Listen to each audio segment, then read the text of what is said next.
Hi, magandang gabi sa inyo mga kasawi. Kamusta na po kayong lahat? Naway nasa mabuti kayong kalagayan at mag-iingat kayo palagi mga kasawi. Ano ang tatlong pinakamasakit na sasabihin sa iyo ng isang lalaki kapag ka iniwan ka na niya?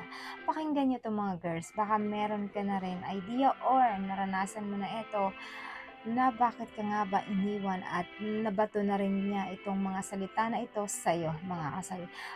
Ang una mga kasawi is wala kang kwentang babae. Napakasakit marinig sa taong mahal mo.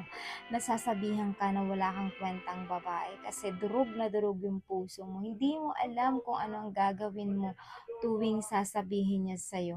Yung iniwan ka na ng mundo, yung iniwan ka na niya, tapos ganito pa yung maririnig niya sa'yo, di ba?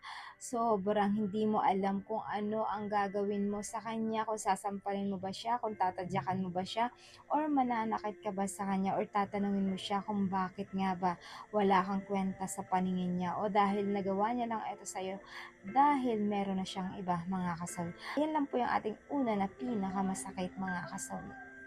Ang pangalawa mga kasawi is magaling siya sa'yo sa kama.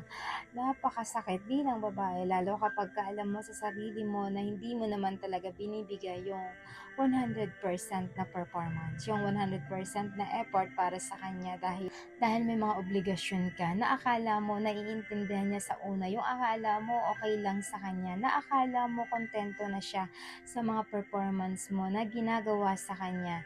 Yung bang akala mo okay ka na para sa kanya, yung akala mo sapat ka na para sa kanya, pero kapag ka sinabi niya to sa'yo, kapag ka iniwan ka na niya, napakasakit sa pakiramdam kasi feeling mo tanggap na tanggap ka na niya, na ganun lang yung kakayahan mo pagdating sa kama, tapos sasabihin niya pa sa'yo na hindi ka magaling, mas magaling yung pinagpalit niya sa'yo. Napakasakit nun para sa'yo kasi yung iniisip mo pa lang na ginagawa ng asawa mo or jowa mo, na yung ginagawa ninyo na mag-asawa, napakasakit nun kasi para sa'yo torture na yon dahil hindi mo alam kung ano ba ang pakiramdam na inaapakan na yung pagkatao mo, pagkababae mo, na malaman mo pa na nakipaghana-hana na pala siya sa ibang babae at kinumpara ka pa niya kung ano yung performance mo pagdating sa kama, mga kasabi.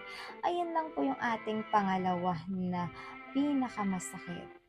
Ang pangatlo mga kasabi is tamad ka kasi. Ayan, may mga kalalakihan na kapag ka maayos pa yung inyong relasyon, syempre hindi niya yun inaanda, yung bang tipo na kahit tamad ka ay ina-accept ka niya.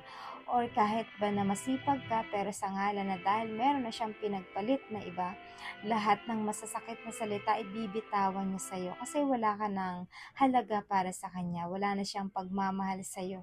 Kaya madali na lang sa kanya na bitawan ka ng masasakit na salita na kahit alam niya na sobra kang masasaktan pero wala siyang pakialam sa nararamdaman mo dahil hindi ka naman talaga na niya mahal.